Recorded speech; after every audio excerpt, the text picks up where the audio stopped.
My name is Riley, and I am 27 years old. Looking back, my life feels like a landscape viewed from a high vantage point. The winding paths, the shadowed valleys, and the sunlit peaks all laid out with a poignant clarity that was impossible to see when I was in the thick of it. My story begins in Havenwood, a small town nestled among rolling green hills and whispering forests, a place where everyone knows your name and your family's history. It's the kind of town that feels caught in time, where the scent of rain on dry earth and the chime of the old church bell are the metronomes of daily life. I grew up in a sprawling, two-story house with a porch swing that groaned a familiar tune. It was a home filled with the people who were supposed to be my entire world, my parents, my younger sister, Ruby, and for a time, my grandparents. But a home is more than its walls, it's the atmosphere within them. And ours was often thick with an imbalance I could feel long before I could name it. Ruby is 7 years my junior, and from the moment she was born, she was the sun around which our family orbited. She was a child of bright laughter and effortless charm, a star athlete and a brilliant student. Her every stumble was met with a chorus of concern, her every triumph a cause for town-wide celebration. I, on the other hand, was the quiet moon, reflecting a sliver of the light that was so generously poured upon her. This difference was never more stark than on our birthdays. Ruby's were grand affairs. The garden would be filled with balloons and the scent of grilled hot dogs, her friends from school and the soccer team shrieking with delight. Gifts were piled high: a new bicycle, a state-of-the-art tablet, designer sportswear. My birthday, falling just 2 days before Christmas, was a perennial afterthought. It was often folded into the holiday rush, my celebration marked by a single, candle-topped slice of my mother's fruitcake and a quiet happy birthday, Riley tacked onto the end of Christmas grace. My gifts were practical, sensible things: encyclopedias, SAT prep books, a subscription to a scientific journal.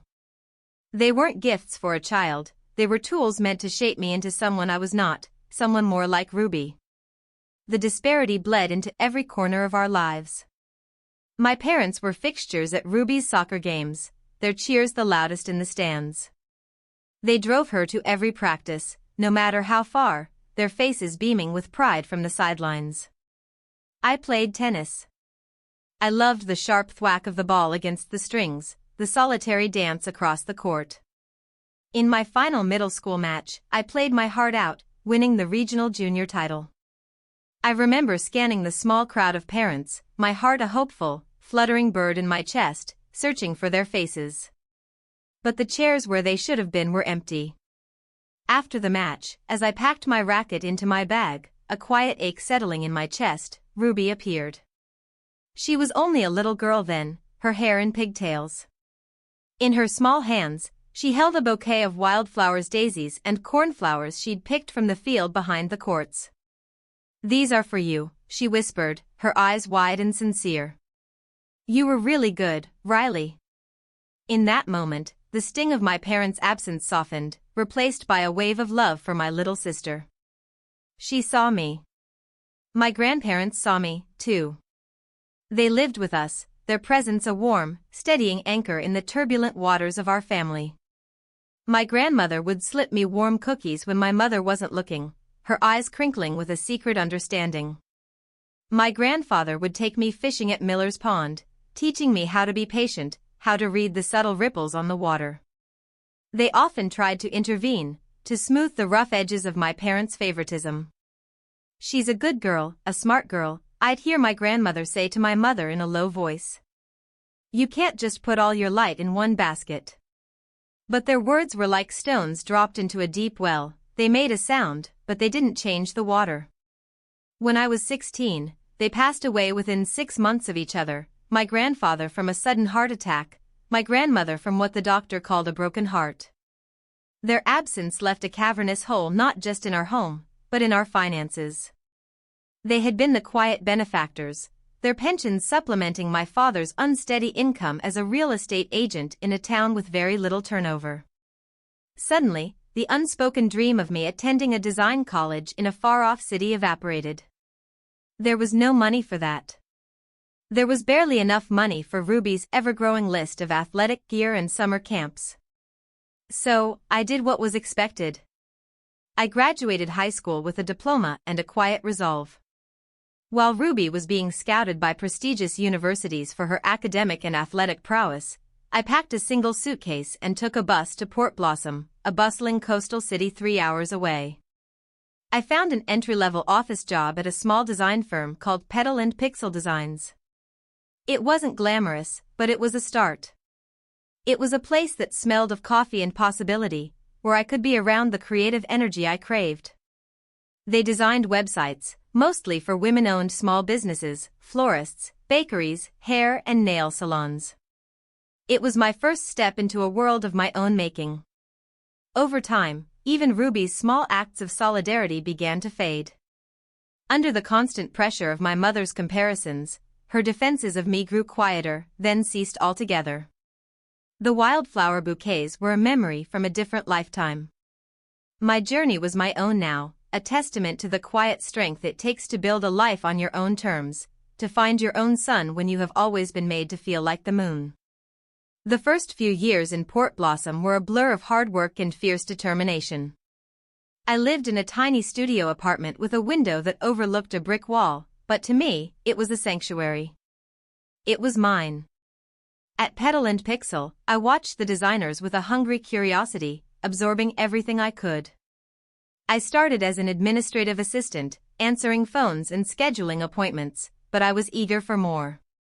I volunteered to help with content entry on the websites, then taught myself basic HTML and CSS in my spare time. I wanted to be more than just adjacent to the creative process, I wanted to be in it. My drive led me to the role of user experience, UX, coordinator. It was a bridge between the clients and the designers, a role that required both empathy and technical understanding. Working so closely with seasoned professionals was intimidating, but it was also the best education I could have asked for. It ignited a fire in me. I wasn't just interested in web design anymore, I was passionate about creating intuitive, beautiful, and meaningful digital experiences. I wanted to be an interactive designer. Every day, my commitment to this goal deepened. Home, meaning Havenwood, became a place I visited less and less. Each trip was a fresh reminder of my parents' quiet disapproval of my path. A certificate from some online course isn't a degree, Riley, my mother would say, her tone laced with a familiar disappointment. Ruby is studying AP biology. She's going to be a doctor. So, I poured myself into my work and my studies. Holidays and weekends were not for rest, they were for online courses in user interface design, for late nights spent mastering Adobe Creative Suite, for building a portfolio of personal projects. My apartment became my classroom, the glow of my monitor my only companion. The hard work started to pay off. My boss at Petal & Pixel, a woman named Clara with a sharp eye and a kind heart, noticed my dedication. She began giving me small design tasks, then larger ones. She recommended online workshops, introduced me to other designers in the city, and became an informal mentor. When a junior designer position opened up, she championed me for it. I got the job. The day I moved my things from the front desk to a design workstation in the back, I felt a sense of accomplishment so profound it brought tears to my eyes. I had built this. Years passed. I moved from Petal & Pixel to a larger, more prestigious agency called Aura Interactive. I was no longer a junior. I was managing my own projects, leading client meetings, and earning a salary that felt like a fortune compared to my early days. I was a full-fledged interactive designer. It was 8 years after I had left Havenwood, a lifetime away from the girl on the tennis court, that I heard the news. Ruby, as everyone had predicted, was preparing to go to university. She had set her sights on the highly competitive medical program at Northwood Medical University, a prestigious private school in a major city even farther away. She had the grades, the ambition, the perfect transcript. Her acceptance was a foregone conclusion. Remembering the little girl with the wildflower bouquet, and the complex, frayed thread of sisterhood that still connected us, I felt a pull to help. I reached out, offering to help her review her application essays and prepare for her interviews. A few months later, the acceptance letter arrived. I called to congratulate her, my voice filled with genuine pride. "It's amazing, Ruby. I'm so happy for you." "Thanks," she said, her voice strained. "There's the problem, though." She explained about the suggested family contribution at Northwood. It wasn't mandatory, but it was heavily implied, a way for the school to gauge a family's commitment and, unspoken, their social standing. Our parents were panicked. They couldn't bear the thought of appearing underprivileged in Ruby's new, elite world. But between the astronomical tuition and the cost of living in the city, they were stretched impossibly thin. My father's real estate business had been stagnant for years, and my mother's part-time job at the local library barely covered groceries. Ruby was planning to work part-time, but juggling a job with the crushing workload of a first-year medical student seemed like a recipe for burnout. Then came the part that made my heart sink. "Mom and Dad said, they said I should ask you," Ruby mumbled, the words sounding foreign and awkward in her mouth. They hadn't called me themselves. They had sent Ruby, their golden child, to make the request, placing the burden squarely on her shoulders and mine. It was a familiar, disheartening pattern. I looked around my comfortable apartment, at the framed design awards on my wall, at the life I had built from scratch. I thought of my savings account, the money I'd been carefully setting aside for a down payment on a small condo of my own. Then I thought of Ruby, on the cusp of her dream, and the ghost of the little girl who had once shown me kindness. Despite the sting of my parents' cowardice, I made a choice. "Don't worry about it, Rubes," I said, my voice steadier than I felt. "I'll take care of it." I covered the donation and her first semester's fees, a sum that wiped out nearly all of my savings. I told myself it was an investment in her future, a bridge across the chasm that had grown between us. I sent her off to medical school with a new laptop and a hug, allowing her to start her independent life near campus, free from immediate financial worry. I hoped it would be enough. Life at Northwood Medical University consumed Ruby, as I knew it would. Our interactions dwindled to sporadic text messages and brief, perfunctory phone calls. The flow of communication was almost always one way. A text from her would pop up, "Can you order me that anatomy textbook from Amazon? The one with the 3D models." Or, "My desk lamp just died. Can you send me some money for a new one?" I always obliged, wiring the money or placing the order within minutes. It was my way of staying connected, of smoothing the small bumps in her challenging road. I hoped these small acts of support would be seen as gestures of love, a quiet continuation of the support she had once offered me. Our relationship had always been a tapestry woven with threads of love, jealousy, and the heavy weight of our parents' expectations. We were sisters, but we were also products of an environment that had cast us in opposing roles. I held on to the memory of the girl with the wildflowers, hoping she was still in there somewhere, beneath the layers of pressure and prestige. On the rare occasions she had a free weekend, I would drive to her city and take her out for a meal. I pictured us catching up, laughing, reconnecting as sisters and as women. The reality was always a disappointment. She would sit across from me in a trendy cafe, her eyes glued to her smartphone, scrolling through lecture notes or group chats with her classmates. My attempts at conversation were met with monosyllabic answers. "How are your classes?" I'd ask, trying to sound bright and interested. "Hard," she'd reply, not looking up. "Making any friends?" "Everyone's busy." Her distance was a physical thing, a cool wall between us. I felt perplexed, alienated. The more I tried to bridge the gap, the more she seemed to pull away. During one such lunch, her demeanor felt particularly frosty. Our food sat cooling on the plates as she tapped furiously on her phone. Trying to find some common ground, some shared history to lighten the mood, I said with a gentle laugh, "You know, Mom and Dad are probably building a shrine to you in the living room.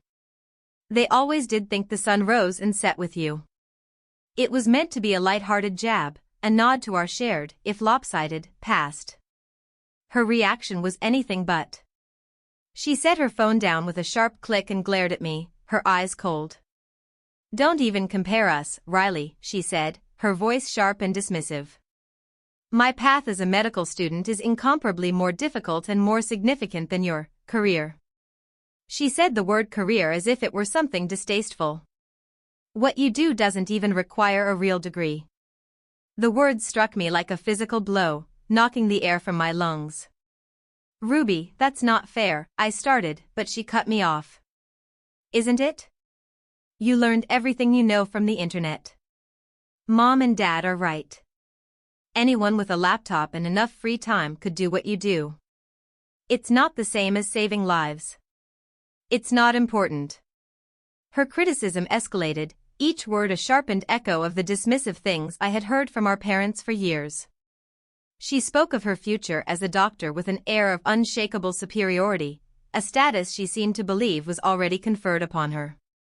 She praised their wisdom in pushing her towards a real profession while dismissing my choice as a frivolous hobby that had somehow, inexplicably, started paying bills. The long-standing disparity in their support, the years of being told she was special, had calcified into a deep-seated belief in her own inherent superiority, and she wielded it against me without a second thought. I sat there, utterly overwhelmed.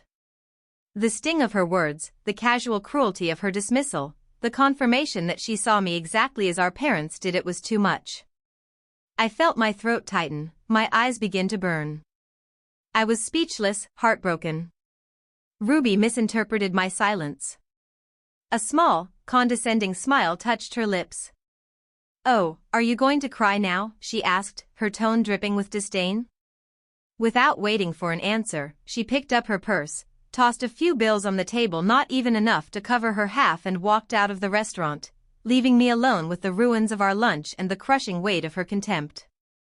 Living on her own, immersed in the competitive, high-achieving environment of medical school, seemed to have solidified the narrative of her own brilliance.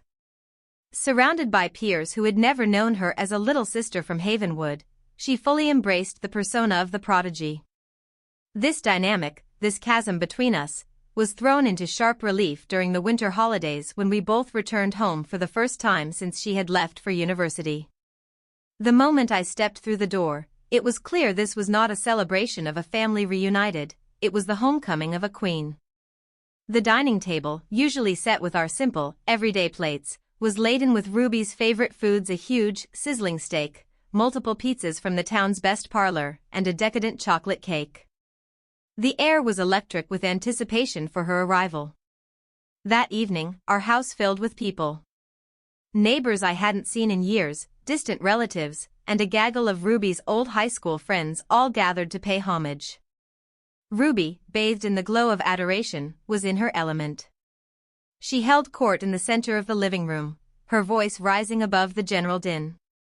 "Mom is always telling me I should visit more," she announced loudly, a theatrical sigh in her voice.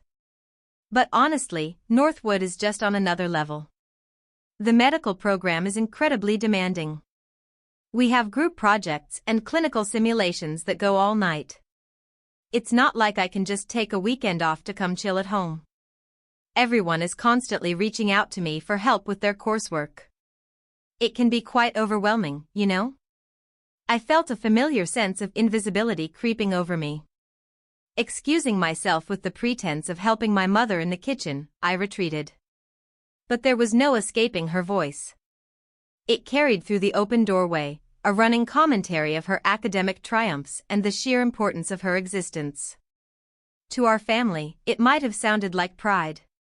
To the neighbors and her former classmates, I could see from the strained smiles and shifting eyes, it was coming across as insufferably arrogant.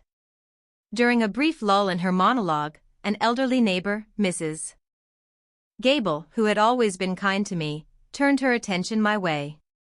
"And Riley," she said, her voice warm. "Your mother tells me you're doing so well in the city. Something with computers?" Before I could answer, my mother, father, and Ruby responded in a discordant, dismissive chorus. "Oh, she's trying her best," my mother said with a sigh, as if discussing a learning disability. "It's not a real degree, of course," my father added, shaking his head. "She's not like her sister," Ruby finished, with a small, pitying smile in my direction. They painted my choice to forego college for a hands-on career in design as a regrettable detour, a path for those not cut out for the rigors of real academia, unlike Ruby's noble quest. The air in the room grew thick with discomfort. Among the guests were several people who, like me, had not pursued higher education. There was Mark, who had taken over his father's plumbing business, and Sarah, who was raising 3 children and working at the local diner.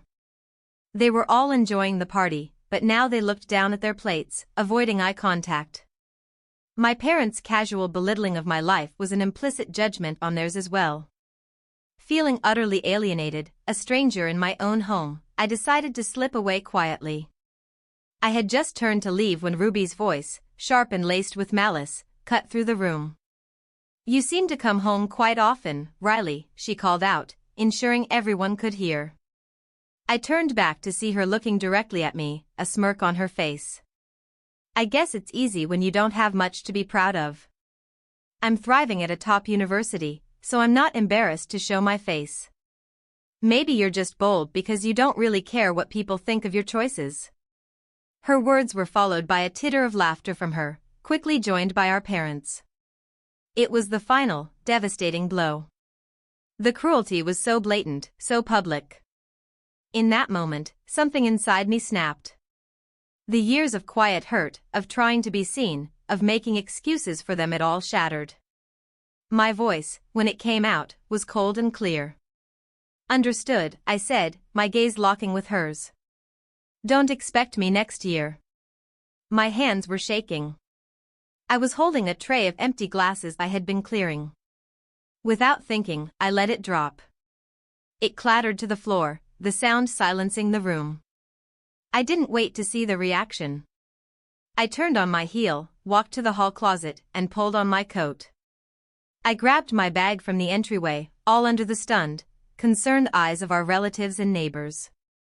As I walked to the door, my resolve hardened into a sheet of ice. I didn't look back.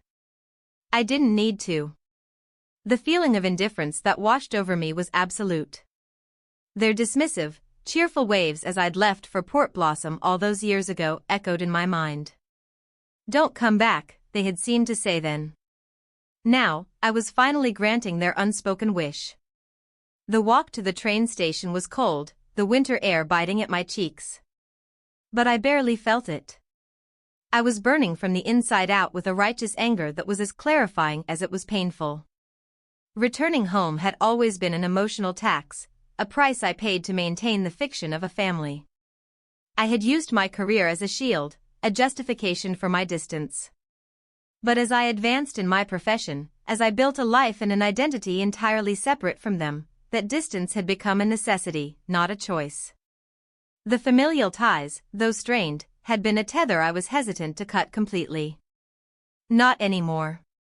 Ruby, still cocooned in the bubble of youth and academic praise, couldn't possibly grasp the complexities of the world I lived in. My parents, trapped in their narrow worldview, likely believed they were acting in their children's best interests. But the gulf between us was no longer a simple gap. It was a canyon, vast and unbridgeable. In their eyes, Ruby would always be the golden child, her potential limitless. And I would always be the one who fell short. This dynamic, this constant dismissal, had brewed a potent mix of anger and disappointment in me for years. Now, it had finally boiled over into a single, profound question: what is the value of a relationship, even a family one, where your very essence is not only misunderstood but actively scorned? I finally had my answer. The weeks following my dramatic exit from Havenwood were quiet and strangely peaceful. I had reached a pivotal decision, a point of no return. The silence from my family was a relief, a confirmation that I had done the right thing. Then, several months later, my phone began to buzz incessantly. A barrage of messages from Ruby, one after another, followed by a string of missed calls. "Riley, pick up. It's urgent. I need to talk to you now. Please, call me back." I hadn't blocked her number, not yet. With a sense of weary resignation, I finally answered. "Did you pay it?" she asked, her voice tight with panic, foregoing any greeting. "Pay what?" I asked calmly. My tuition. The fees for this year. Did you cover them? I took a slow breath, grounding myself. Ruby, I said, my voice even and measured. I paid the entrance fee and the suggested donation when you first enrolled. That was a one-time gift to help you get started. I was never aware of any ongoing tuition demands.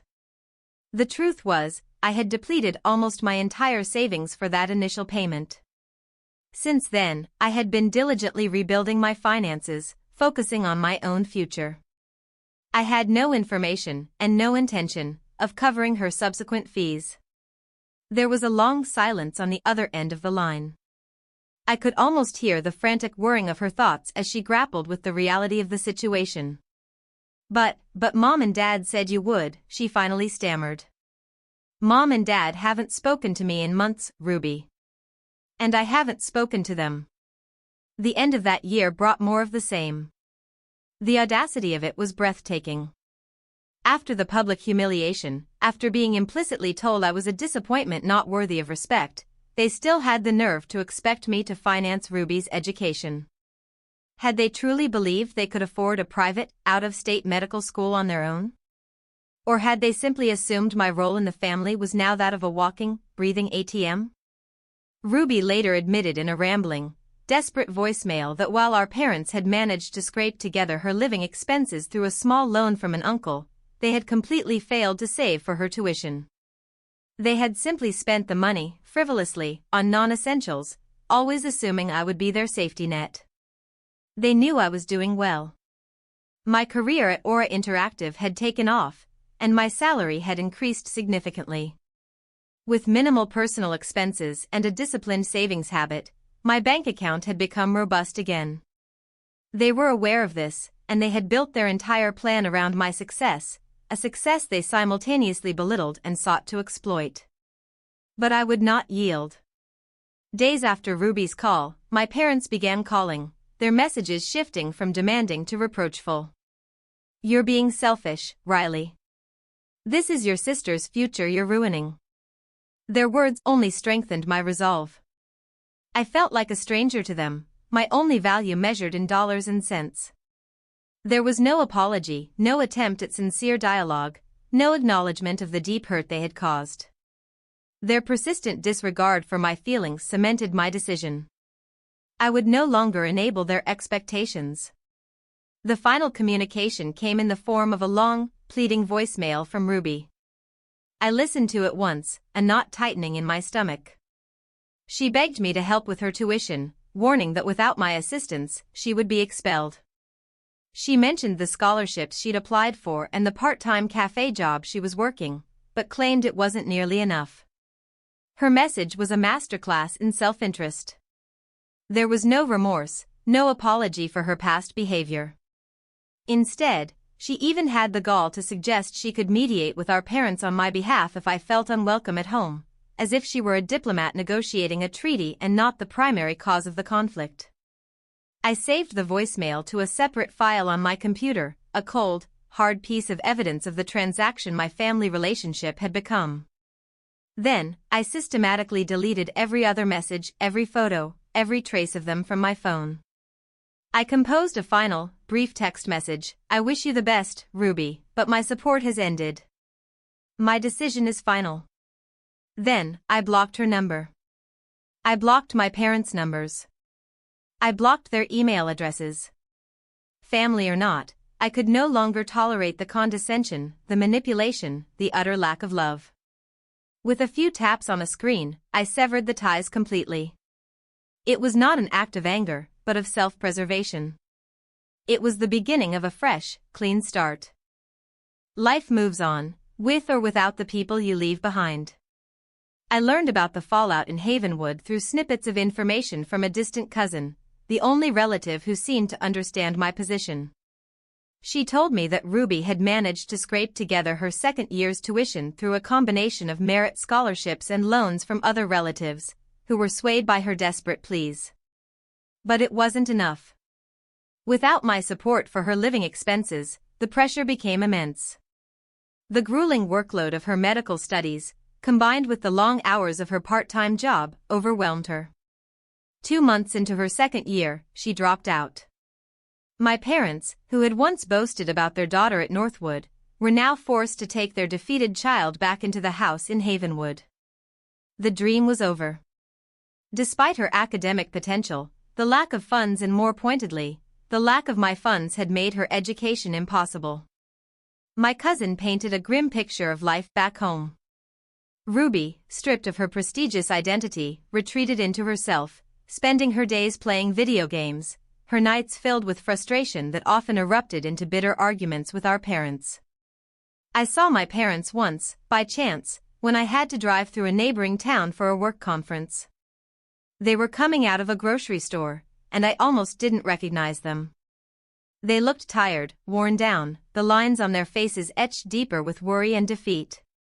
They moved with a slumped-shouldered weariness that spoke of a heavy burden. My cousin mentioned that the neighbors in Havenwood, feeling the awkwardness of the situation, rarely spoke to them anymore. The house that was once a hub of celebration had fallen silent. The family's financial situation grew even more dire. My father, stressed and distracted, committed an indiscretion on his commute. My cousin was vague, but it involved a public argument that escalated and was detained by fellow passengers. He avoided charges by paying a settlement, but the incident cost him his real estate license and his job. My mother tried to find full-time work, but with her limited experience and age, she found it nearly impossible. The few relatives who had initially passed messages from my parents to me grew tired of their demanding, entitled tone and eventually stopped.